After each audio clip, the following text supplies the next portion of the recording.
Hi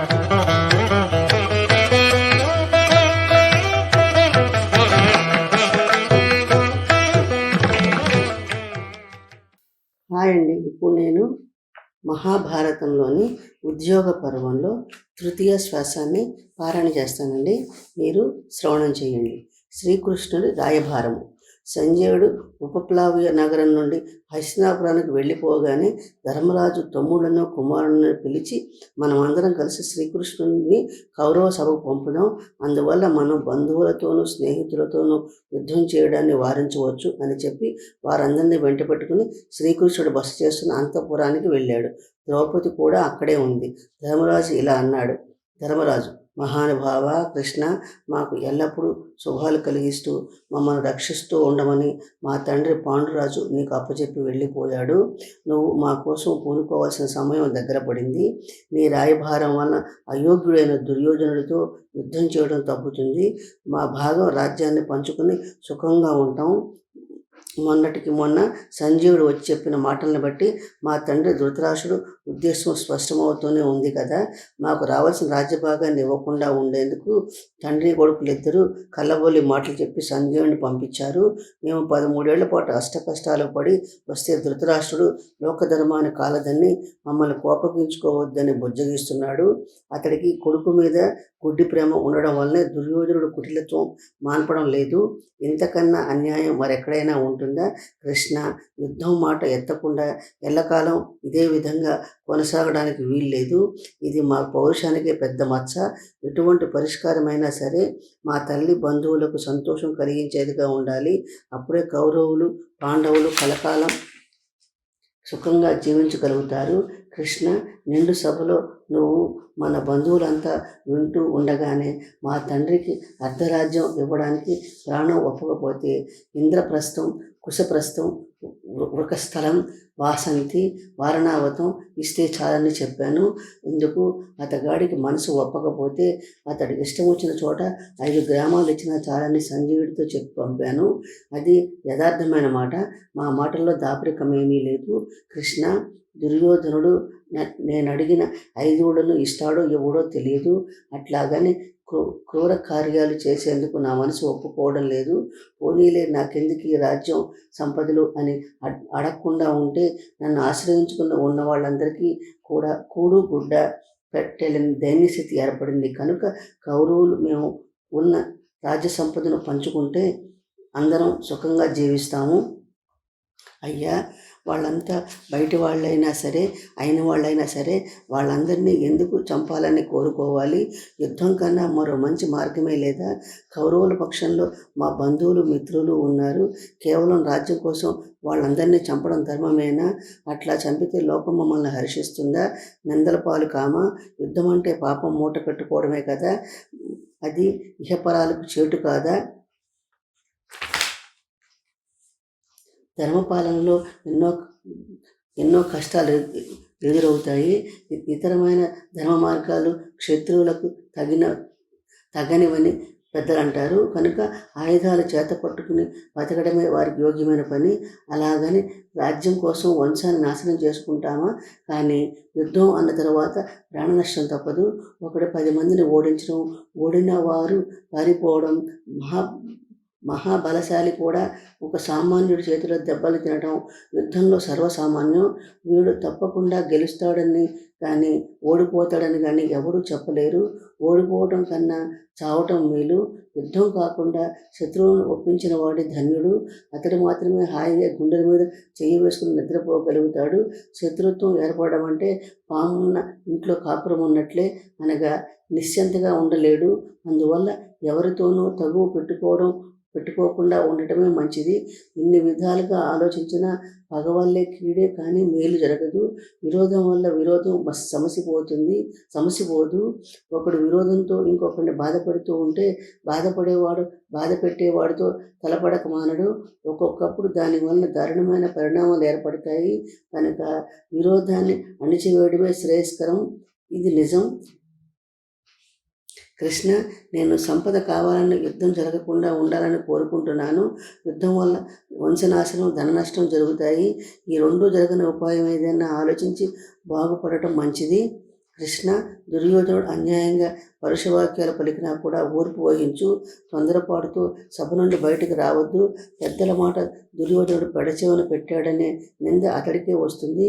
కురువృద్ధులైన భీష్మాదుల మాటను గౌరవిస్తే లోకులు మనల్ని మెచ్చుకుంటారు. కృష్ణ, ధృతరాష్ట్రుడు కొడుకు పక్షాన మాట్లాడిన, వినయం కోల్పోయి మాట్లాడిన, అవినీతి గలవాడైనా నువ్వు మాత్రం తొందరపడవద్దు. సంధి జరగదని నిస్పృహ చెందవద్దు. ఒకవేళ ఏదైనా సాహసించి మాట్లాడేట్లయితే నలుగురు మెచ్చుకున్నట్లుగాను ధర్మబద్ధంగాను ఉండేట్లుగాను నీ మనసులోని మాటలను వెల్లడించు. కృష్ణ, నా మనసంతా విఫలమై ఉంది. నువ్వు నా బాధను తొలగించే వైద్యుడువు. ఒక మాటలో చెప్పాలంటే నువ్వు మమ్మల్ని ఏ మార్గంలో నడవమని ఆదేశిస్తావు, మేము ఆ మార్గాన్ని అనుసరిస్తాము. ధర్మరాజు, శ్రీకృష్ణుని దూతగా పంపవచ్చునా లేదా అని ధర్మరాజు పునరాలోచనలో పడ్డాడు. ఎందువలనంటే శ్రీకృష్ణుని ఒంటరివాణ్ణి చేసి బంధించవచ్చు లేదా సంహరించవచ్చు. అటువంటి దురదృష్టకరమైన పరిస్థితిని ఎదుర్కోవాల్సి వస్తే శ్రీకృష్ణుని బలిపెట్టడానికి ధర్మరాజు మనసొప్పలేదు. ఆ భావం మనసులోనే మెదలగానే తిరిగి ఇట్లా మాట్లాడడం ప్రారంభించాడు. కృష్ణ, నువ్వు దుర్యోధనుడి వద్దకు వెళ్ళడం క్షేమం కాదనేది నా మనసు శంకిస్తోంది. అతడి మంత్రులు పొగరబోతులు. నువ్వు చెప్పే సంధి మాటలు వినిపించుకోరు. వారిది వక్ర బుద్ధి, బొత్తిగా వినయం లేని వారు, దారుణమైన పనులు చేయడానికి వెనుకాడని వారు. అటువంటి చుచ్చులు దగ్గరికి నిన్ను పంపడానికి నా మనసు అంగీకరించడం లేదు అన్నాడు. శ్రీకృష్ణుడు, ధర్మరాజా, నువ్వన్న మాటలను యథార్థాలే. దుర్యోధను మాత్రమే కాదు, అతని తండ్రి కూడా అంతటి వాడే. నీవు చెప్పింది అర్థం చేసుకున్నాను. నీ మనసులో నా ఆందోళన అర్థమైంది. నాకే గనుక కోపం వస్తే నన్ను ఎదిరించేవారు అక్కడ ఒక్కరు కూడా లేరు. నా మాట విశ్వసించు. ధర్మరాజా, నన్ను కౌరవ సభకు పంపు. దానివల్ల ఎంతైనా మంచి జరుగుతుంది. అనగా మనం కోరేది ఫలిస్తుంది. లేదంటావా మన దోషం లేదని లోకానికి వెల్లడవుతుంది. ధర్మరాజు, కృష్ణ, సభకు వెళ్ళటం మంచిదని నీకు అనిపిస్తే అట్లాగే వెళ్ళు. వాళ్ళు మేము కలిసిమెలిసి ఉండేట్లు సంధి కుదుర్చుకుని రమ్ము. ఎన్ని చెప్పినా వారితో సంధి కుదుర్చుకోవడమే మనకు మంచిది. కృష్ణ, నువ్వు అన్నీ తెలిసిన వాడవు. పాండవులు ఎట్లాంటి వారో నీకే బాగా తెలుసు. కౌరవులు ఎట్లాంటి వారో నీకు తెలుసు. స్నేహంగా ఎట్లా మసులుకోవాలో నీకు తెలుసు. పనులు ఎట్లా సాధించుకురావాలో నీకు తెలుసు. ఎప్పుడెప్పుడు ఏ విధంగా మాట్లాడాలో నీకు తెలుసు. నీకు తెలియని విషయాలు ఏమున్నాయి? అయినా నేను చెప్పేటంతటి వాడనా కనుక హస్తినాపురానికి వెళ్ళిరమ్ము. ధర్మరాజు మాటలు విన్న శ్రీకృష్ణుడు ఇలా అన్నాడు. శ్రీకృష్ణుడు, పాండురాజపుత్ర, సంజయుడు చెప్పింది విన్నాను, నువ్వు చెప్పింది విన్నాను. నువ్వు మనస్ఫూర్తిగా ధర్మాన్ని అంటిపెట్టుకుని ఉన్నావు. ఇక కౌరవులు అంటావా? నీ పైన పగ పానుకోరు. భీష్మ ద్రోణులు తన పక్కన ఉన్నారని మిడిసిపడుతున్నాడు.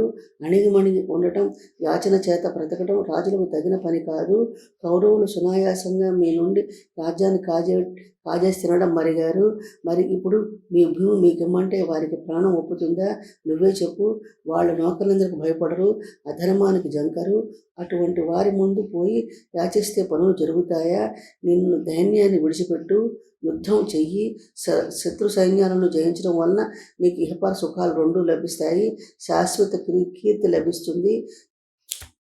ఇంతవరకు కృష్ణుడి రాయబారిగా మాట్లాడాడు. ఇప్పుడు ఒక మిత్రుడుగాను, బంధువుగాను, పాండవులు నమ్ముకున్న దైవంగాను మాట్లాడుతున్నాడు. ద్రోణుడు, భీష్ముడు మొదలైన పెద్దలంతా చూస్తుండగా తుచ్చమైన కౌరవులు మీకు ఆనాడు అపకారం చేశారు. పోనీ ఆ తర్వాతనైనా తమ తప్పును ప్రాయశ్చిత్తాన్ని ప్రకటించలేదు. అటువంటి వారి విషయంలో కరుణ కానీ బంధుభావం కానీ విడిచిపెట్టు. ఆ దుర్మార్గుల పొగరు చూస్తే ఎంతటి వారికైనా కోపం వస్తుంది. ధర్మరాజా, కపట జోదంలో మిమ్మల్ని అడవులకు పంపేటప్పుడు దుర్యోధనుడు, దుశ్శాసనుడు, కర్ణుడు మొదలైన వారంతా నోట పలకడానికి వీలుగాని దుర్భాషలాడారు, పక్కపక్క నవ్వారు.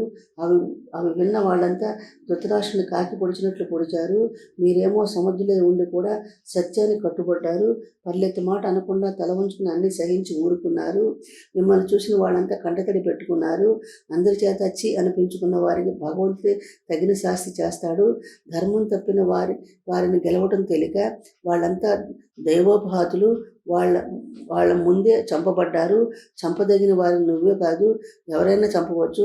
కౌరవులు పాపాత్ములు, పాముల వంటి విష స్వభావులు, పగ కలిగి ఉన్న మనసు, పాముల పొట్టులున్న ఇళ్ళని నువ్వే అన్నావు. పాములు ఎవరో కాదు, కౌరవులే. కాబట్టి ఆ పాములను చంపకుండా శాంతిని ఎట్లా సాధిస్తావు?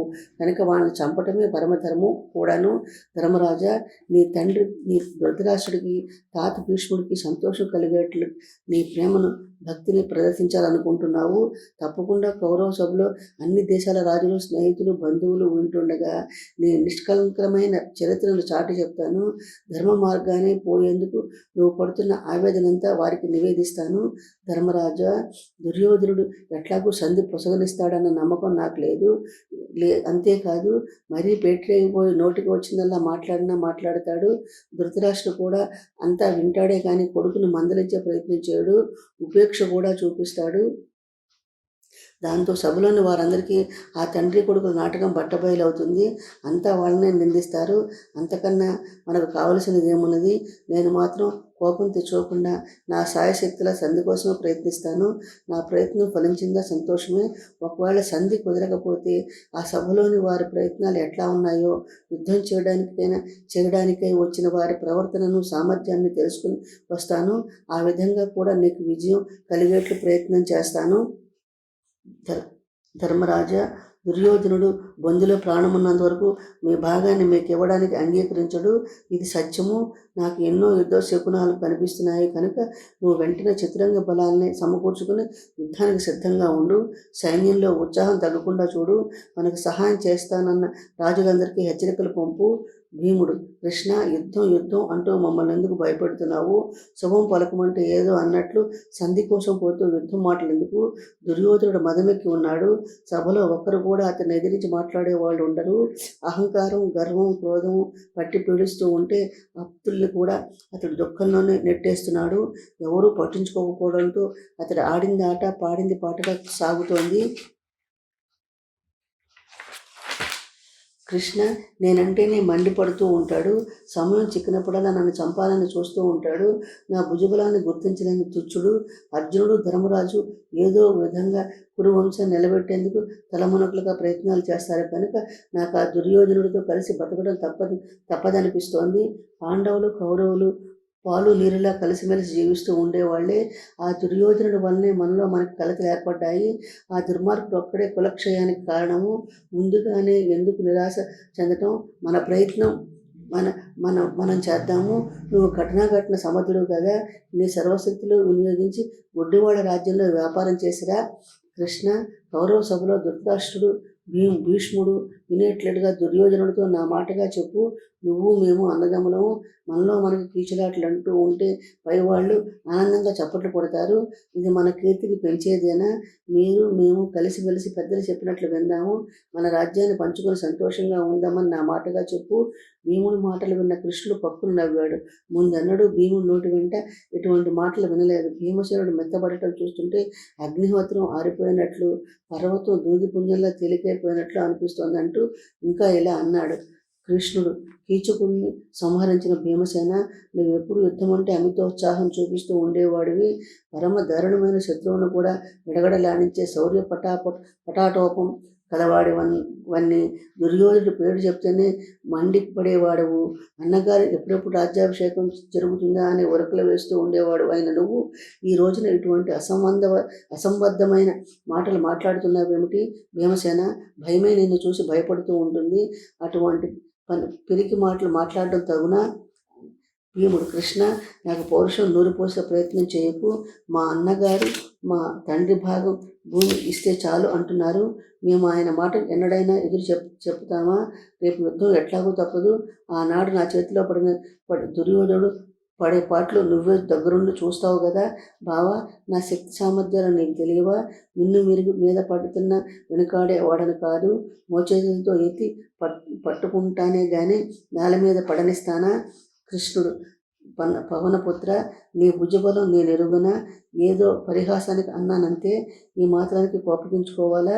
హిడింబాసుర, బకాసుర, కీచక, జరాసంధాది బలశాలులను మట్టుబెట్టిన వాడవు నీవు కావా? పూర్వం దుర్యోధనాదులు చేసిన అపకారాలు మరచి మరచిపోయావేమోనని నీ వంటి రాచబిడ్డకు యుక్తం కాదని అన్నానే కానీ మరొకటి కాదు. భీమసేన అర్జునుడు యుద్ధంలో తనకి సారథిగా ఉండమని కోరాడు. నేను సరే అన్నాను. కనుక యుద్ధం అనివార్యం.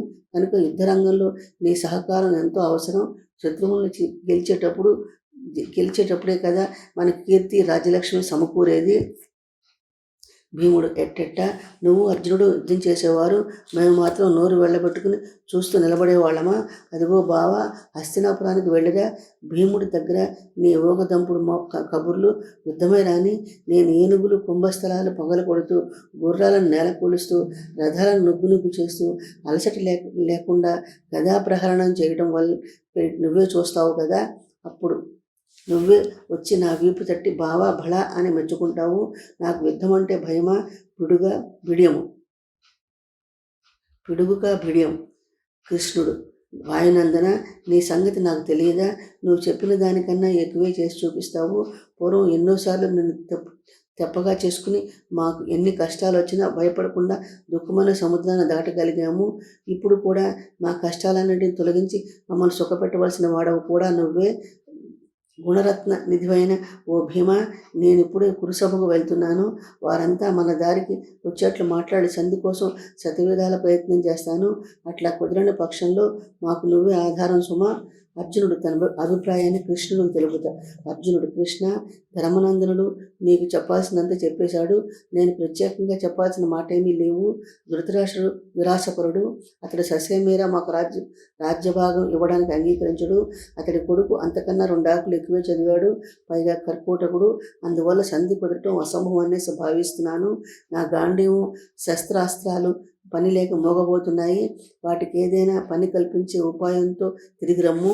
స్వామి, నువ్వు సంకల్పించిన పనికి విఘ్నాలు ఎప్పుడూ కలగవు. కొన్ని పనులు ముందు ఫలించినట్లు కనిపిస్తాయి కానీ చివరిలో ఫలిస్తాయి కాబట్టి నువ్వు ఇప్పుడు పూనుకోవడమే మంచిది. ప్రయత్నం చేయటమే పురుష లక్షణం. ఆ పైన వాటి ఫలాలు దైవాధీనాలు. నిజానికి ఆ 2 నీ విలాసాలే కదా. ధర్మరాజుతో వైరం పెట్టుకుని ఆయన అవమానించిన వారందరినీ నిలువునా చంపి పాత్రయ్యాలని నువ్వే అంటుంటావు కదా. కాదనే వారెవరైనా ఉంటారా? నువ్వు సత్పురుషుల ఎడల వాత్సల్యం కలవాడవు. మమ్మల్ని బాధించి ఇంతటి దుస్థితికి దిగదార్చిన ఆ కౌరవులపైన నీ హృదయంలో నెలకొన్న బాధ చేతనే వాళ్ళని యుద్ధంలో మొట్టుపెట్టి రాజ్యభాగం పొందటమే యోగ్యమని అన్నావే కానీ నిజానికి నీకు ఎవరిపైన ద్వేషం ఉండదు. పరమ కృపాశాలివైన ఓ కృష్ణ, ఆనాడు పాంచాలను పట్టుకుని ఈడ్చుకొచ్చి వస్త్రాపహరణం చేస్తున్న ధర్మాన్ని ఆశ్రయించి మెదలకుండా ఊరుకున్నాము. దైన్యస్థితిని ఓర్చుకున్నాము. అడవుల్లో అష్టకష్టాలు సహించాము. ఇవన్నీ నీకు తెలియనివి కావు. ఇప్పుడు కూడా దుర్మార్గులన్నింటినీ సహించి సంధి కుదుర్చుకొనిరా. కౌరవ పాండవులు సఖ్యంగా జీవించడమే చేయి. పుండరీకాక్ష, కౌరవులు తమ శక్తి ఏపాటిదో తెలుసుకోలేక మమ్మల్ని నానా విధాల బాధలు గురిచేశారు. చవిటి నెలలో విత్తిన విత్తనాలు మొలకెత్తవని నశించినట్లుగా ఆ తలంపులన్నీ నా హృదయంలోనే అణగారిపోయాయి. కృష్ణ, ఆ మూర్ఖులను ఏ విధంగానైనా సంధికి ఒప్పించు. రాజ్యంలో సగభాగం మాకు వచ్చేట్లు చెయ్యి. అప్పుడు మేమందరం సుఖంగా జీవించే ఏర్పాటు చెయ్యి. అదే ఉభయులకు మంచిది. కృష్ణ, ధర్మ స్వరూపం ఇటువంటిది అని నీకు నేను చెప్పేటంతటి వాడినా? ఏది మంచో ఏది చెడో నువ్వే ఆలోచించి నిర్ణయించి ఈ దారిని పొమ్మని మమ్మల్ని ఆదేశించు. మేము ఆ దారినే నడుస్తాము. మేము నీ ఆదేశాలను శిరసా వహిస్తామన్నది ఈనాటి మాట కాదు కదా. కృష్ణుడు, అర్జున, ఉపాయంతో 100 విధాలుగా సాగు చేసిన సమయానికి చినుకులు పడకపోతే పంటలు చేతికి అందవు కదా. అట్లాగే ఎన్ని ప్రయత్నాలు చేసినా కాలం అనుకూలిస్తేనే కానీ పురుష ప్రయత్నం ఫలించదు. పురుష ప్రయత్నం ఎంతవరకు చేయవచ్చునో అంత ప్రయత్నము చేస్తాను. అదృష్టం ఎలా ఉంటుందో చెప్పలేను. ఎందువలనంటే సవ్యంగా మీ భాగం మీకు ఇచ్చే వాడైతే పుట్టినప్పుడు నుండి మిమ్మల్ని ఎన్ని కష్టాల పాలు చేస్తాడా ఆ దుర్యోధనుడు? ఇంతలేసి ఘోరాలు చేసేవాడా? పోనీ అదలా ఉంచు. గోగ్రహణం అప్పుడు భీష్ముడు, దుర్యోధన, ఆ వచ్చేవాడు అర్జునుడు అసాధ్యుడు, యుద్ధానికి వెళ్ళేవాడు తానే గెలుస్తానని చెప్పలేదు. ఇద్దరు జయం కోసమే పెనుగులాడతారు కనుక జయాలకు సమ్మతించే యుద్ధానికి దిగాలి. అందువల్ల నువ్వు ఇప్పుడున్న పరిస్థితుల్లో సంధి చేసుకోవడమే మంచిది అని హితబోధ చేశాడు. అప్పుడు ఆ దుర్యోధనుడు ఏమన్నాడు, సంధి ఎలా కుదురుతుంది, నేను వాళ్ళ భాగం ఇవ్వను, యుద్ధానికి వస్తే రమ్మను అని అనడం మీరు నేను చెప్పుకుంటూ ఉంటే మనము విన్నాము కదా, వారు వీరు చెప్పుకుంటుంటే మనము విన్నాము కదా. అందుకు తగ్గ ఫలితం అక్కడే అనుభవించాడు ఆయన. ఆ దుర్మార్గుడు బుద్ధి రాలేదు. అతని మంచి చెట్లతో నాకేం పని, ధర్మరాజు చెప్పింది చేయడమే నా విధి. అందువల్ల సంధి కుదుర్చుకు రావడానికే వెళ్తాను. అక్కడికి వెళ్ళి ఊరికే తిరిగి రాకుండా వాళ్ళ గుట్టుముట్లన్నీ తెలుసుకుని వస్తాను. నకులుడు, కృష్ణ, మా అన్నగారుల ముగ్గురు చెప్పిన దాంట్లో నేను ఏకీభవిస్తున్నాను. నిజానికి అరణ్యవాసం చేస్తుండగాను అజ్ఞాతవాస సమయంలోనూ పగ తీర్చుకోవాలనే కాంక్ష విపరీతంగా ఉండేది. ఇప్పుడేమీ లేదు. ఈ ఉధృతం తగ్గింది. ఒకడు ఆవును కొట్టాడు కదా అని ఇంకొకడు దూడను కొట్టాలా? ఆ పాపం దొరలకే ఉండని. మనం మొదటి నుంచి మంచిగానే ఉంటున్నాము, ఇప్పుడు మంచిగానే ఉందాము. గోగ్రహణం తర్వాత తగిన గుణపాఠం నేర్చుకునే ఉంటారు. మన పక్కన 7 అక్షోహిణుల సైన్యం సమకూరిందని వాళ్ళు వినే ఉంటారు. పాంచాల, యాదవ, పాండ్య, కేకేయ, మత్స్యదేశ సైన్యాల చేతివాటం వాళ్ళు ఇదివరకే రుచి చూశారు. ఇక భీమార్జునుడి భుజబలం, పరమాత్ముడు ఆయన నీ సహాయం ముల్లోకాలకు తెలిసిందే. భీష్ముడు, ద్రోణుడు, కృపుడు, బాహ్లికుడు ఈ పాటికి గడ్డి పెట్టి ఉంటారు కనుక అక్కడ రంగం మనం అనుకునేటంత వేడివేడిగా ఏమీ ఉండకపోవచ్చు. నువ్వు అక్కడికి పోగానే విదురుడు నీకు చేదోడు వాదోడుగా ఉంటాడు కనుక మనం నిరాశ చెందాల్సిన పనేమి నాకు అనిపించడం లేదు. నీ అంతటి వాడు రాయబారిగా వెళితే నిన్ను కదిలించే దమ్ము అక్కడ ఎవరికి ఉంటుంది బావా? త్వరగా వెళ్ళి కార్యం సాధించుకునిరా. అవురా ధర్మపుత్రుడు. సోదరులు తగిన మాటలు మాట్లాడుతూ ఉంటే అందుకు నువ్వు కూడా కొడుతున్నావా? రాక్షసులు ఎందరినో హతమార్చిన నువ్వు కౌరవ సభకు పోయి బెచ్చమెత్తడానికి కూడా సిద్ధపడ్డావా? దుర్మార్గుడైన దుర్యోధనుడు మనకు రాజ్యంలో భాగం ఇస్తాడని కలగంటున్నావా? అది కల్లో కూడా జరగదు సుమా. ధర్మరాజు అంతటి దొడ్డ ప్రభు ఇంత ధాన్యానికి దిగజారటం సహించరాని విషయం. ఇందుకు బంధువులు, స్నేహితులు నిందించకుండా ఉంటారా? యుద్ధం చేద్దామని ఉత్సాహంగా వచ్చిన పాంచాలాది రాజులు ఏమనుకుంటారు? ధర్మరాజు అంతటి వాడు రాజ్యభాగం ఇమ్మని యాచించటమా? దానికి పరమ పురుషుడైన నువ్వు శ్రీకృష్ణుడు ముష్టి ఎత్తేందుకు వెళ్ళటం, దుర్మార్గులైన దుర్యోధనాలు భాగమేమని బెగదీసుకుని కూర్చుంటే బెచ్చమెత్తి వచ్చిన హీనమైన తిండి అంత రుచిగా ఉంటుందా? కృష్ణ, మా వాళ్ళంతా ధర్మపన్నాలు ఏకరువు పెట్టారే అనుకో, దానికి ఈ కాస్తతో సరిపెట్టుకోండి వాళ్ళు తలూపారే అనుకో. అటువంటి సంధి నాకు నచ్చదు. టంకు తిరుగుడు మాటలు నాకు తెలియవు. యుద్ధం ఒకటే సరైన పరిష్కారం కాబట్టి ధృతరాష్ట్రుడి నిండు కొలువులో నా మాట ఇదే అని గట్టిగా బల్లగుద్ది చెప్పు. మాకు మళ్ళీనే నువ్వు కూడా అడవుల్లో 13 ఏళ్ళు ఉండి మేము వాటా ఇవ్వనంటే నువ్వు ఒప్పుకుంటావా? అట్లాగే ఒప్పందం ప్రకారం 13 ఏళ్ళు గడిపి వచ్చాము. ఇప్పుడు మా రాజ్యభాగం ఇవ్వనని ఎట్లా అంటావు? అట్లా ఊరికిస్తే యుద్ధంలో చావు అనగా మా వాటా మాకివ్వు, లేదా వాళ్ళు చావాలి. ఇకపై నీ మాయపాచికలు పారే రోజులు రావు అని దుర్యోధనుడి ముఖం మీద చెప్పు. సహదేవ, వరాహాలు విలువ చేసే మాట మాట్లాడావు. అతడు చెప్పింది నిజమే. దుర్మార్గుడైన దుర్యోధనుడికి హితబోధలు చెవికెక్కవు. మన మర్యాద పోగొట్టుకోవడమే తప్ప ప్రయోజనం ఏమీ ఉండదు. మన దగ్గర 7 అక్షోహిణుల సైన్యం ఉంది. అందులో ప్రతి ఒక్కరూ యుద్ధాన్ని కోరుకుంటున్నారు. సహదేవుడు సాత్యకి చెప్పిన మాటలు విన్న రధికులు, మహారధికులంతా అవును, యుద్ధం తప్ప మరో మార్గం లేదు అంటూ గొల్లుమన్నారు. సాత్యకి మాటలు అక్షరాల నిజం అన్నారు. సహదేవుడే సరైన వాడన్నారు. దెబ్బకు దెబ్బ తీయాలే గాని అయ్యా బాబు అంటే మాట వింటారా అంటూ సభ అంతా గగ్గోలెత్తిపోయింది. ద్రౌపది కృష్ణునితో తన పడ్డ కష్టాలు తెలుపుట. ధర్మరాజు మాటకు ఆమె వేదన కలిగించాయి. ముఖంలో దైన్యం నెలకొంది. అందరి మాటలు విన్న ద్రౌపది కోపంతో శ్రీకృష్ణుని వంక చూస్తూ ఇలా అన్నది. కౌరవులు ఆనాడు అన్ని అకృత్యాలు చేసి మమ్మల్ని అడవుల పాలు చేశారు. ఇప్పుడేమో సంజయుడి చేత 4 ఊరడింపు మాటలు చెప్పి పంపించారు. దాంతో ధర్మనందనుడేమో ఒబ్బిపోయి సుయోధనుడు మాపై కనికరించి 5గురికి 5 ఊళ్ళు ఇస్తే అంటాడట. ఎంతైనా జాలి గల ప్రభువు కదా, తమ్ములు అగచాట్లు చూస్తూ ఊరుకుంటాడు.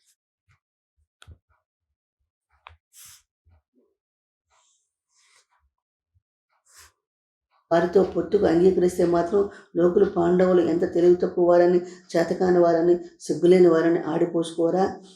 ఆ మాటకొస్తే సంధి వాళ్ళకే మెరుగు. సంధి ఎందుకట? వీళ్ళు నిగ్రహించుకోలేరనే దండెత్తిపోయేందుకు నిగ్రహించాల్సిన సమయమైనా పోని ఏం చేసినా సర్దుకుపోయేందుకు వాళ్ళేమైనా బ్రాహ్మణుల? ధర్మరాజు రాజ్యంలో భాగం అడగడంలో తాను తక్కువ చేసుకుంటున్నాడు. కులక్షయం కాకుండా సంధి మాటలు పాండవుల కన్నా కౌరవులకే ఎక్కువ లాభం.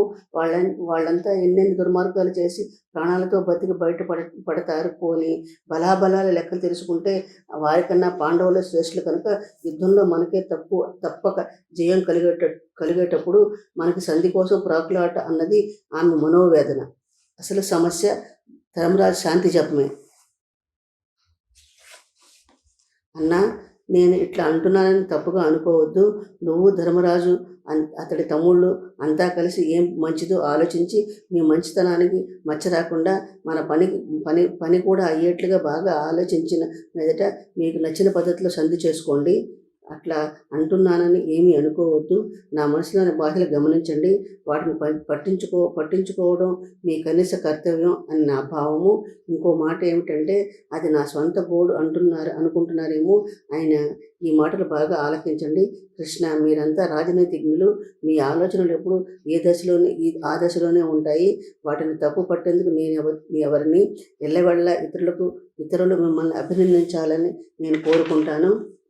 మంచిదే. కానీ నేను పొందిన అవమానాలు కానీ కష్టాలను కానీ ఒక్కరైనా ఆలోచించారా?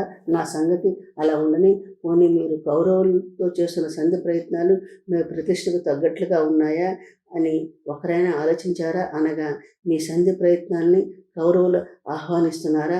ఏది ఏమైనా పాండవులు మంచి పని చేస్తున్నారని మాత్రం నేను అనుకోవడం లేదు. నేను మిమ్మల్ని అభినందిస్తే ఎంత, అభినందించకపోతే ఎంత? సామెత చెప్పినట్లు గుడ్డి కన్ను తెరిస్తే ఎంత? కనుక నన్ను ఎవరు పట్టించుకుంటారు అంటూ ఎత్తిపొడుపు మాటలతో తన అభిప్రాయాన్ని పాండవులు పట్టించుకోకపోయినా ఆత్మీయుడైన శ్రీకృష్ణుడి దగ్గర మొరపెట్టుకున్నది. ఆడపుట్టుక పుట్టాను, వంటిల్లు తప్ప బయట ప్రపంచం తెలియని దానిని, కడుపు మంట వల్ల ఏదో నోటికి వచ్చిందల్లా వదులుతున్నాను. మంచి చెడ్డ తెలియని దాన్ని, బుద్ధి బారిన దానిని, వివేకం ఎక్కడ ఉండి వస్తుంది? ఏదో పడరాని పాటలు పడ్డామని 10 మంది నోడల్లో అల్లరి పడిపోయామే అని ఇన్నాడు నోరు మూసుకునే కూర్చున్నాను. ఏదో మనసు ఉండపట్టలేక మాట్లాడి ఇట్లా వదులుతున్నాను. కృష్ణ, నేను దైవవర ప్రధానం చేత జన్మించాను. భరత వంశంలోనే అడుగుపెట్టి పాండురాజు కోడలనయ్యాను. జనుల చేత పూజించదగిన భర్తల్ని పొందాను. రాజనీతిలో కానీ బల పరాక్రమంలో కానీ నిశ్చలైన ఉత్తమ పుత్రులను కన్నాను. తల్లి తోడు ఉన్నదాన్నే. ఆ విధంగా నేను ప్రఖ్యాతి గాంచిన దానినే. ఆమె మాటల్లోని అహంకారం కన్నా అభిమానం ఎక్కువగా కనిపిస్తున్నది. ఆమె అయోనిజ ద్రౌపద మహారాజు తపోఫలం చేత జన్మించిన పుణ్యవతి. అటువంటి ధర్మపత్నిని గుర్తించకుండా నిర్ణయాలు చేయటం అసమంజసమని పాండవులపైన ఆరోపణ. పద్మనాభ, నువ్వు నన్ను నీ చెల్లెలు సుభద్ర కంటే ఎక్కువగా గౌరవంతో ఆదరిస్తావు.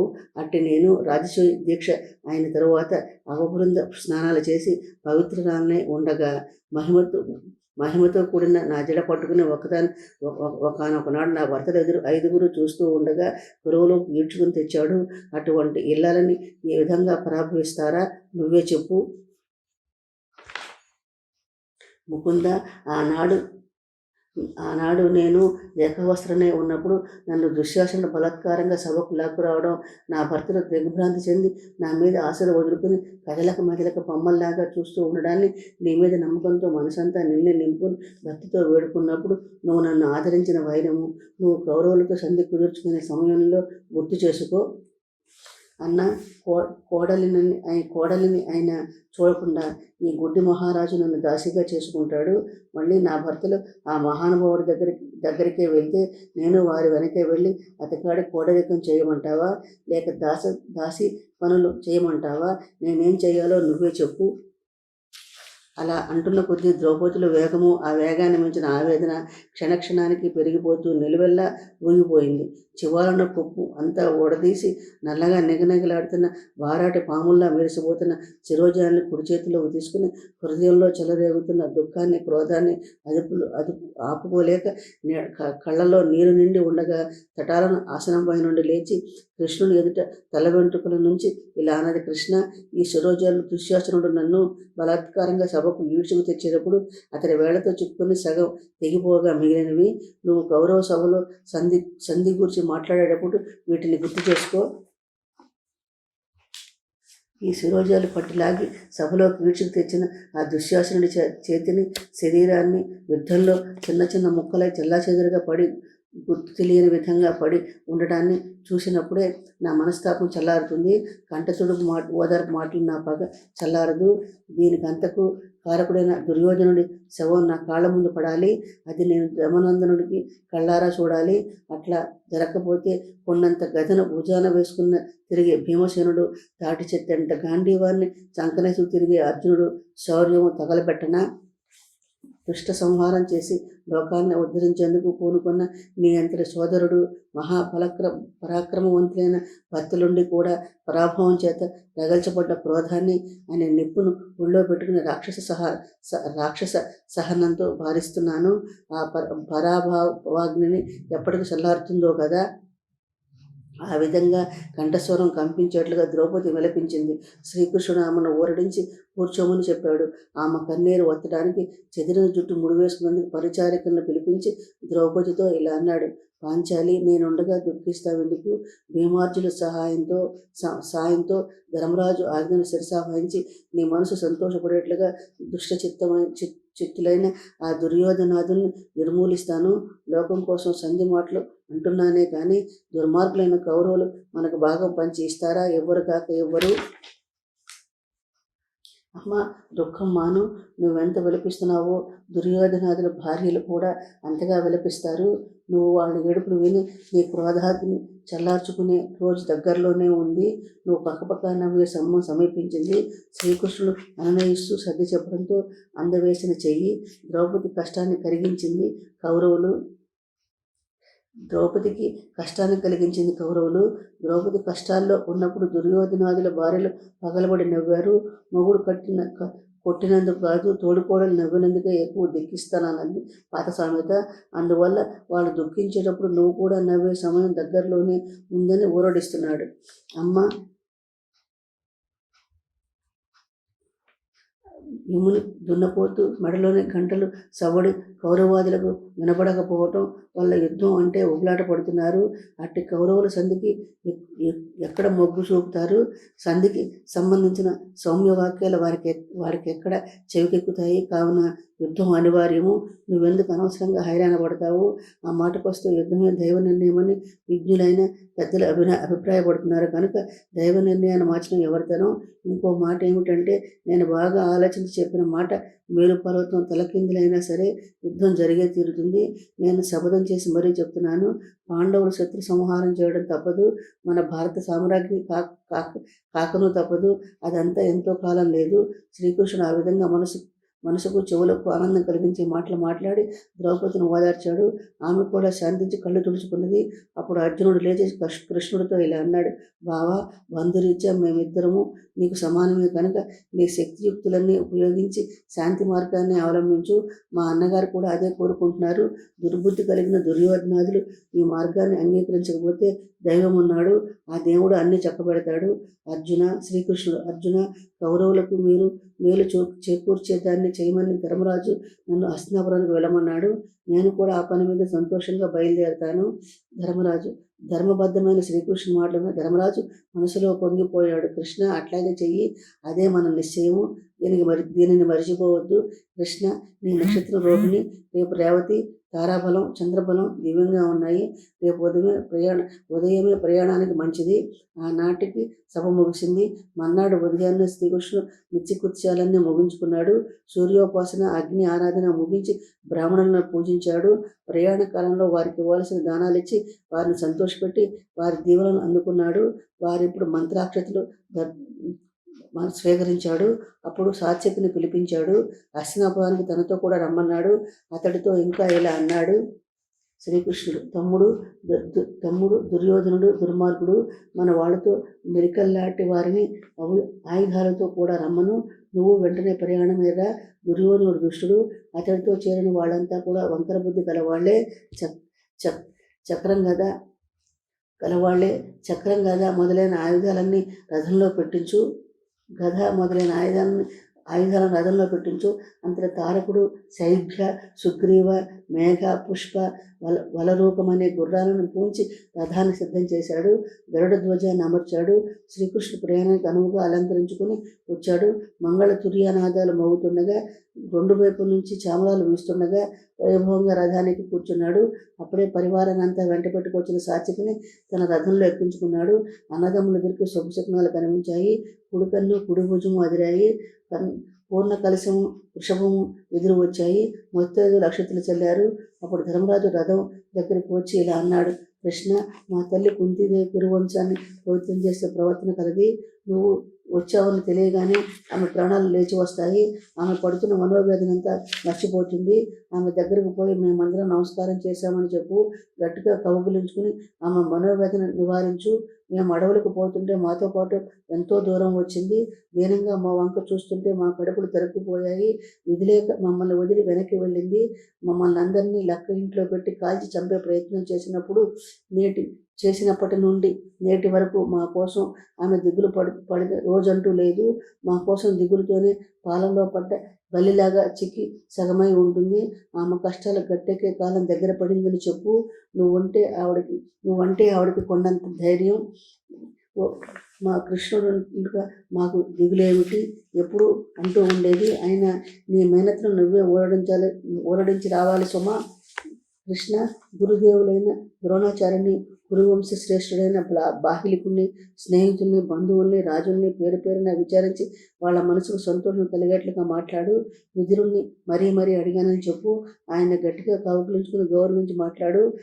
అతడు పక్షపాతం లేకుండా కురు పాండవులిద్దరిని సమానంగా ప్రేమిస్తాడు. అర్జునుడు, కృష్ణ, రాజ్యంలో సగభాగం ఇస్తే తీసుకుంటామని ధర్మరాజు తీర్మానించాడు. అందుకు దుర్యోధనుడు అతని తమ్ముడు అంగీకరించారా? సరే, లేదంటే కౌరవ పక్షంలో ఉన్న వారందరినీ పుత్రమిత్ర సహితంగా గోతులు తవ్వి పూసి పెడతాము. భీముడు అర్జునుడి మాటలను నేను కూడా స్వాగతిస్తున్నాను. నకుల సహదేవులు, మాది అదే మాట. నీ మాట విని మా సగభాగం ఇస్తే సరే, లేదంటే యుద్ధమే, ఏదో ఒకటి తేల్చుకుని వచ్చేయి. కృష్ణుడు నారదాది మునులతో సంభాషించుట. ఆ విధంగా పాండవులంతా తాము చెప్పదలుచుకున్న మాటలన్నింటినీ శ్రీకృష్ణుడికి చెప్పి ఆయన ప్రదక్షిణ చేసి నమస్కరించి తిరిగి వచ్చేశారు. అట్లా పాంచాల యాదవ ముఖ్యులు కూడా శ్రీకృష్ణుడి వద్ద సెలవు తీసుకున్నారు. ప్రయాణానికి అవసరమైన సామాగ్రి అంతా వేరు రథాల్లో భద్రపరిచారు.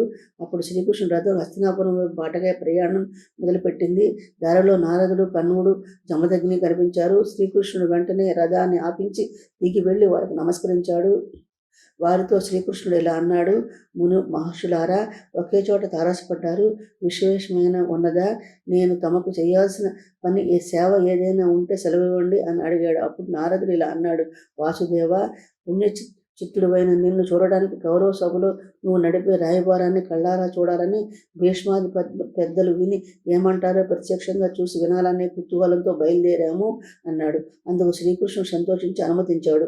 మహర్షులంతా ఆయన్ని ఆశీర్వదించి, నారాయణ, నువ్వు ముందు వెళ్ళు, మేము తర్వాత హస్తినాపురం వస్తామని శ్రీకృష్ణుని సాగనింపారు. శ్రీకృష్ణుడు అట్లా కొంత దూరం ప్రయాణం చేసి ఒక పుణ్యాశ్రమానికి సమీపంలో ఒక నది ఒడ్డున విడిది చేశాడు.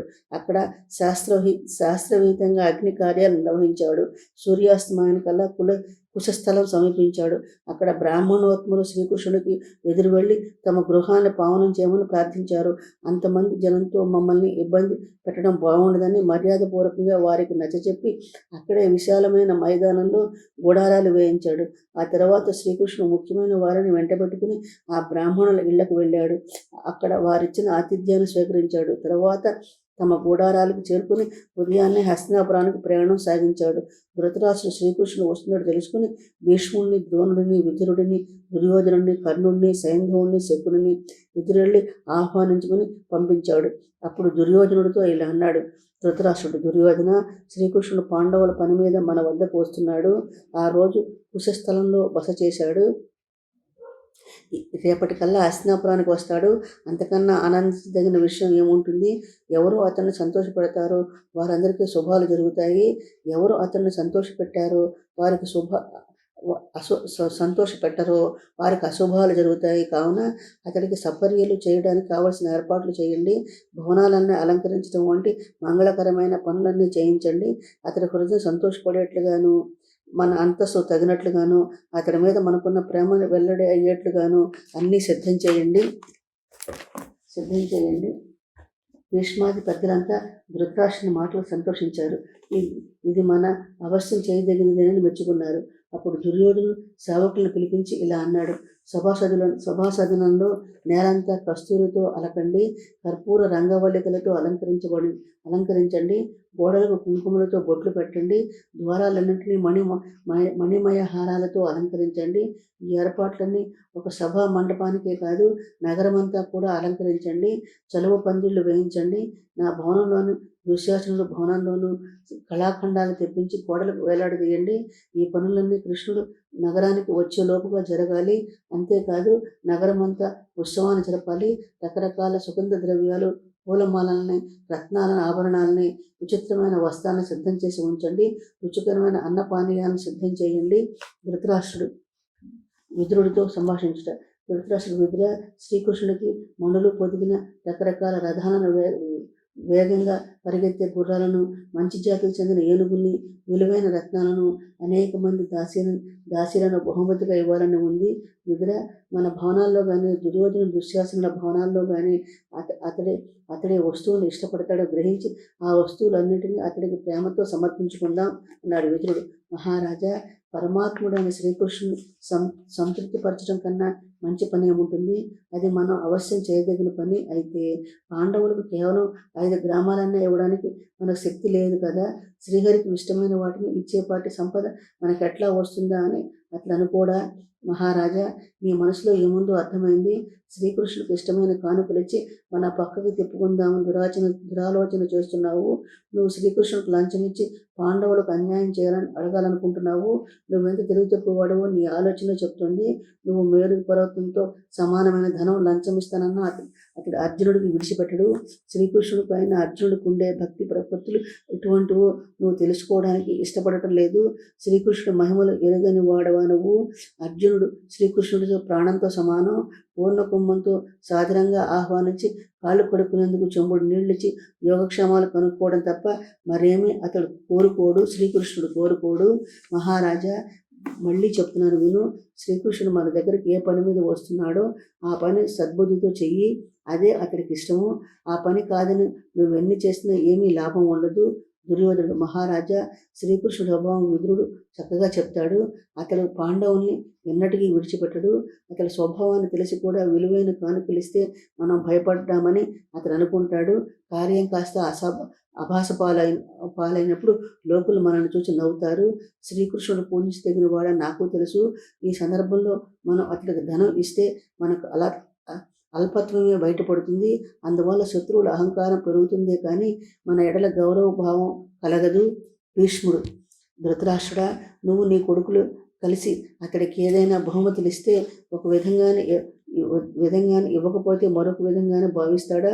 దుర్యోధన, శ్రీకృష్ణుడు ఏం చేయదలుచుకున్నాడో అదే చేస్తాడు. అతడిని మార్చడం మన తరం కాదు. ఆయన పాండవుల పక్షాన ఇక్కడికి రావటం సమంజసమే కదా. ఆ మహాత్ముడు ఆజ్ఞ నెరవేర్చి శ్రీకృష్ణుడు చెప్పే ధర్మబద్ధమైన మాటలు నువ్వు నీ వారు విని ఆచరిస్తే అన్ని సమస్యలు తీరిపోతాయి. దుర్యోధనుడు తాత, కృష్ణుడు వచ్చి పాండవులకు అర్ధరాజ్యం ఇవ్వమంటాడు. అది నేను ఇవ్వనుగాక ఇవ్వను. ఆ విషయం అట్లా ఉంచు. నేను ఒక చక్కని ఉపాయాన్ని చెప్తాను, అంతా శ్రద్ధగా వినండి. పాండవుల గురువు, తల్లి, తండ్రి, విద్య, దైవము, దాత, పురుషుడు అన్నీ తానే అన్ని విధాలా రక్షిస్తున్నాడు. అతను వచ్చి రాగానే పట్టి బంధిస్తే పాండవులు రెక్కలు తెగి పక్షుల్లాగా అణిగిమణిగి పడి ఉంటారు. పాంచాలాధీశుడు కానీ యాదవులు మొదలైన వారంతా నాకు స్నేహితులు. నేను చెప్పినట్లల్లా వింటారు. అప్పుడు దేశాలన్నీ నా పలుకుబడిలోనే వస్తాయి. ఈ ఉపాయాన్ని అమలుపరిచే పథకాన్ని సిద్ధం చేసుకుని ఉంచాను. ఇక పైన నువ్వే చెప్పదలుచుకున్నావు చెప్పు అన్నాడు ధృతరాష్ట్రుడు. దుర్యోధన, నీ ఆలోచన నా హృదయాన్ని కలిచివేస్తుంది. నువ్వు శ్రీకృష్ణుని బంధించాలంటే ఇది లోకాలన్నిటికీ కీడు చేసినట్లు అవుతుంది. అటువంటి దురాలోచనను మానుకో. రాయబారిగా వచ్చేవాడిని, మహాత్ముడైన వాడిని, న్యాయం కోసం పాటుపడేవాడిని బంధించకూడదు. ఒరే పాపి, దూతగా వస్తున్నవాడు గొప్పవాడు, ధర్మాన్ని నిలిపేందుకు పాటుపడేవాడు అయిన వాసుదేవుని నొప్పించకూడదు. అతడే సామాన్యుడు అనుకుంటున్నావా? జగద్వ్యాపకుడైన శ్రీమన్నారాయణుడు. పైగా వచ్చేవాడు కురువంశానికి మంచి చేయడానికే వస్తున్నాడు. ఇంతకు నువ్వు పట్టి బంధించడానికి అతను చేసిన నేరం ఏమిటి అని ఈ విధంగా ధృతరాష్ట్ర కొడుకుపై కసురుకున్నాడు. ఇవన్నీ వింటున్న భీష్ముడు ఇలా అన్నాడు. ధృతరాష్ట్ర, నీ కొడుకు ప్రాణ సంకటమైన పనులు పూనుకుంటున్నాడు. గోవిందుడికి ఇట్లా కీడు తలపెడితే తన వారు నాశనమైపోతారు. నేను ఇటువంటి మాటలు వినలేను అని దిగ్గున లేచి సభ నుండి వెళ్ళిపోయాడు. అప్పుడు ధృతరాష్ట్రుడు ఇలా అన్నాడు. దుర్యోధన, నువ్వు ఎప్పుడైతే ఇటువంటి అకార్యాలకు మనసులో చోటించావో దాన్ని ఎవరు చెరిపేయలేరు. నువ్వు దాన్ని చేసే తీరుతావు నాయన. ఇట్లాంటి పనులు చేస్తే నీ కీడు మోడుతుంది కనుక ఆ పని విరమించుకో అని మందలించి మిగిలిన వారందరినీ వెళ్ళమని అనుజ్ఞ ఇచ్చి తానొక్కడే ఒంటరిగా కూర్చుండిపోయాడు. ఆ మరునాడు కృష్ణుడు నిత్యకృత్యాలన్నీ ముగించుకుని హస్తినాపురానికి బయలుదేరుతూ ఉండగా కుశస్థుల వాసులంతా తను సాగనింపేందుకు దగ్గరగా వచ్చారు. వారందరితోనూ ఆదరంగా మాట్లాడి సంతోషపెట్టాడు. బయలుదేరే ముందు రకరకాల పిండి వంటలు, పలహారాలు, పళ్ళు, గంధమాద్యాలతో దుర్యోధనుడి సేవకులు హస్తినాపురం నుండి వచ్చారు. శ్రీకృష్ణుడు వాటన్నిటినీ ఆదరంగా తీసుకున్నాడు. తిన్నట్లే నటించాడు, కానీ ఒక్కటి ముట్టుకోలేదు కూడా. వచ్చిన ప్రజలందరినీ ఇక్కడితో నిలిచిపోమ్మని చెప్పి తాను పరివారంతో ముందుకు సాగిపోయాడు. ఒక్క దుర్యోధనుడు తప్ప మిగిలిన బంధువర్గాన్ని, మంత్రుల్ని, సామంతుల్ని కృష్ణుడికి ఎదురుగా వెళ్లి స్వాగతం పలకమని ధృతరాష్ట్రుడు పంపాడు. భీష్మ, ద్రోణ, బాహ్లికాది పెద్దలంతా మంగళవాద్యాలతో ఎదురు వెళ్లి శ్రీకృష్ణుని ఆహ్వానించారు. శ్రీకృష్ణుడు అందరినీ ప్రేమతో ఆదరించాడు. కృతవర్మ కృతవర్మ తనవాడే కావటం వలన ఆత్మీయంగా మాట్లాడాడు. జనం విశేషంగా వెంట రావడంతో దేవేంద్ర వైభవంతో పురప్రవేశం చేశాడు. నగరమంతా తన రాకమూలంగా విశేషంగా అలంకరించబడింది. రాజవీధి గుండా రథం వెళుతుంటే ప్రజలంతా జయ జయ ధ్వానాలు చేశారు. ప్రజలు రెండు పక్కల బారులు తీరి నిలబడ్డారు. స్త్రీలంతా ఇళ్ల మెడలపై నుండి పూలవాను కురిపించారు. అత్తరు పన్నీరు చల్లారు, ముంచెత్తారు. ముత్యాలతో మంగళాక్షతలు చల్లారు. శ్రీకృష్ణుని దర్శించేందుకు జనం నేల ఈనిందా అన్నంత తండోపతండాలుగా తరలి వచ్చారు. సాయుధులైన సైనికులు వారిని అదుపులో పెట్టేందుకు ప్రయత్నించి శ్రీకృష్ణుడి దారి సుగమం చేస్తున్నారు. స్త్రీలు, పురుషులు, పిల్లలు, పెద్దలంతా శ్రీకృష్ణుని బాల్యలీలన్నీ గుర్తు చేసుకుంటున్నారు. ఒకరు పోతన ఇచ్చిన పాలనే కాకుండా దాని ప్రాణాలు కూడా తాగిన బాలుడతడే అని చెప్తుంటే, మరొకరు మల్ల విద్యలో ప్రవీణుడైన బాణాసురుని ఏకీలు కాకీలు వెరిచిన ఘనుడని తనేనని కీర్తిస్తున్నారు. దుష్టుడైన కంసుని చంపి తాతగారైన ఉగ్రసేనునికి ప్రీతితో రాజును చేసి ప్రభు ఇతడేనని అంటున్నారు. పారిజాత వృక్షాన్ని పిగిలించి తెచ్చి సత్యభామ ముచ్చట తీర్చిన రసికుడు ఇతడే అని శ్లాఘిస్తున్నారు. జనసందోహం మాట్లాడుకుంటున్న మాటలన్నీ చెవిన వేసుకుంటూ మెల్లగా జనగమనంతో రాజభవనంలోకి ప్రవేశించాడు. మెల్లగా నడిచి వస్తున్న గోవిందుడికి భీష్ముడు, ద్రోణుడు మొదలైన వారంతా ధృతరాష్ట్రుని వెంట పెట్టుకుని ఎదురు వెళ్ళారు. ధృతరాష్ట్రుని విదురు సంజయులు పదవి పట్టుకుని మెల్లగా నడిపిస్తున్నారు. అప్పుడు మాధవుడు ధృతరాష్ట్రుని కౌగులించుకుని పిమ్మట విదురాది బంధువుల ఎడల బంధు ప్రేమ చూపుతూ అలింగనం చేసుకున్నాడు. అంతకు ముందే సిద్ధం చేసి ఉంచిన ఎత్తైన బంగారు సింహాసనంపై శౌర్యుని కూర్చోబెట్టి ధృతరాష్ట్రుని అనుమతితో రాజపురోహితులంతా అర్ఘ్యపాద్యాదులతో పూజించి మధుపర్కాలు సమర్పించారు. గోవిందుడితో పాటు అతని తమ్ముడైన సాత్యకిని కూడా బంగారు ఆసనంపై కూర్చోబెట్టి అతిథి సత్కారాలు జరిపి పూజించారు. అటు పిమ్మట ధృతరాష్ట్రుడు మిగిలిన రాజులంతా తమ ఆసనాలపై ఆసీనులయ్యారు. అప్పుడు శ్రీకృష్ణుడు భీష్మాది పెద్దలందరికీ ధర్మరాజు తరపున నమస్కారాలు అందజేసి ఇలా అన్నాడు. ధృతరాష్ట్రునికి సంతోషం కలిగించే విధంగా గౌరవంతో కూడిన మాట్లాడుతూ ప్రేమ చూపాల్సిన చోట ప్రేమ చూపుతూ పరాచికాలు ఆడాల్సిన చోట పరాచికాలు ఆడుతూ ధృతరాష్ట్రుని సభాసదులను సంతోషపెట్టాడు.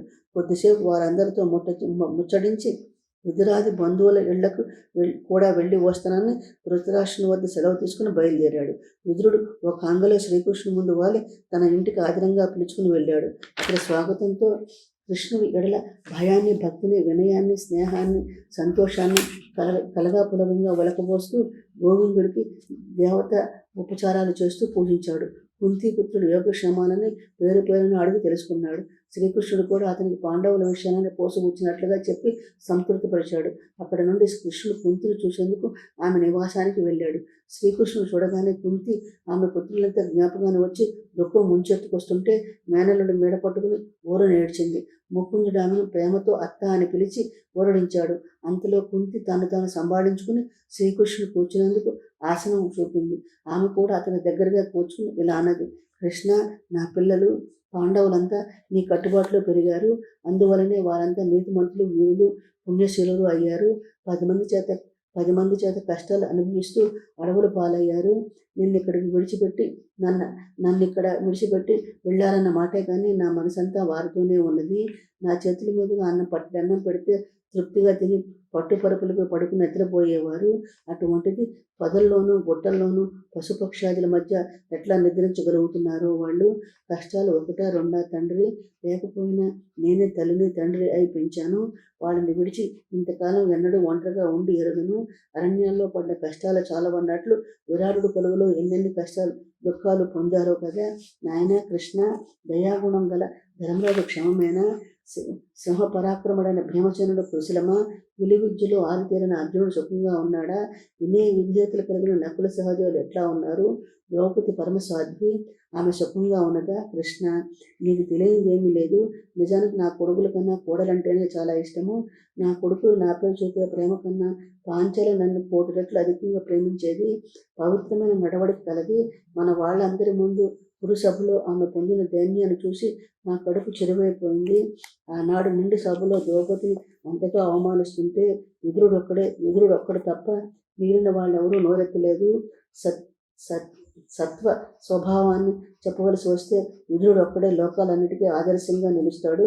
కృష్ణ, నేను ఇంతవరకు పడిన కష్టాలు, అవమానాలు ఒక ఎత్తు అయితే, దుర్మార్గుడైన దుర్యోధుల చేత కూడుతుంటూ బతకడం ఒక ఎత్తు. అబలను, అభాగ్యురాలను నేనేమి చేయగలను? కౌరవులన్నా నా పిల్లలన్నా నేను సమానంగానే ప్రేమిస్తాను. నాకెన్నడూ భేదబుద్ధి లేదు. అందుకు ఆ పరమాత్ముడే సాక్షి. కృష్ణ, నేను నిజంగానే సమబుద్ధి కలదానైతే పాండవులు దోషం లేని వారై ఆనందంగా ఉండడాన్ని చూస్తాను. ధృతరాష్ట్రుడు కానీ అతని పుత్రుడు దుర్యోధనాదులు కానీ పాండవులకు అపకారం చేస్తున్నారని నేను అన్నను. కౌరవ పుత్రుడైన బాహ్లికుని తప్పుపట్టను. భీష్మాది పెద్దలను నిందించను. నేను ఎవరినైనా నిందించదలిస్తే అది నా తల్లిదండ్రులే కానీ మరొకరిని కాదు. ఎందువలనంటే వారే నన్ను ఏరి కోరి ఈ కఠినాత్ములైన వారింటికి పొడలుగా చేశారు. అట్లా చేస్తే అది సమంజసం అనిపించడం లేదు. ఎందువలనంటే పార్థుడు నా కడుపున పుట్టినప్పుడు అతని లోకాల నుండి జయిస్తాడని, అతని కీర్తి ఆకాశాన్ని అంటుతుందని, అతని యుద్ధంలో కౌరవులను తప్పకుండా ఓడించి కీర్తి పతాకాన్ని ఎగురవేస్తాడని ఆనాడు చెప్పిన అశరీర వాణిని నిందించాలి.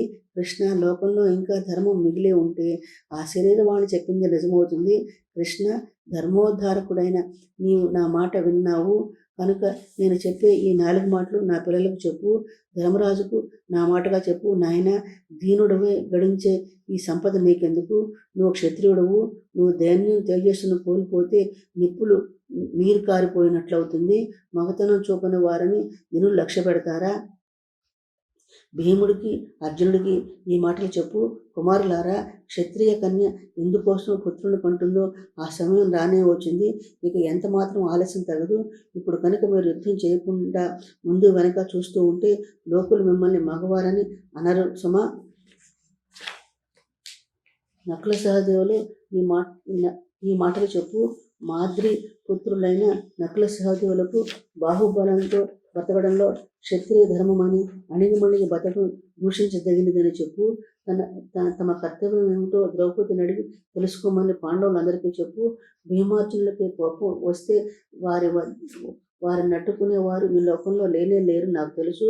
వాళ్ళంతా అన్నేళ్ళ అవమానాలని పొంది ఆ కసి తీర్చుకునే సమయం వచ్చినప్పుడు కూర్చోవద్దా? తీర్చుకోవద్దా? పాండవులందరికీ సమర్థులేనని నీకు తెలుసు కృష్ణ. వాళ్ళంతా నువ్వేది చెప్తే అదే వింటారు. నువ్వు ఆ గొప్ప ఆలోచన పరుడివి కనుక మీరంతా కలిసి నా దుఃఖాన్ని అంతరం చేయండి. కృష్ణుడు కుంతీదేవుని ఊరడించుట. కృష్ణుడు, అత్త నువ్వు గుణవంతురాలువు, పుట్టినింటికి వెట్టినింటికి వన్నీ తెచ్చేదానవు, ధైర్యం గలదానవు.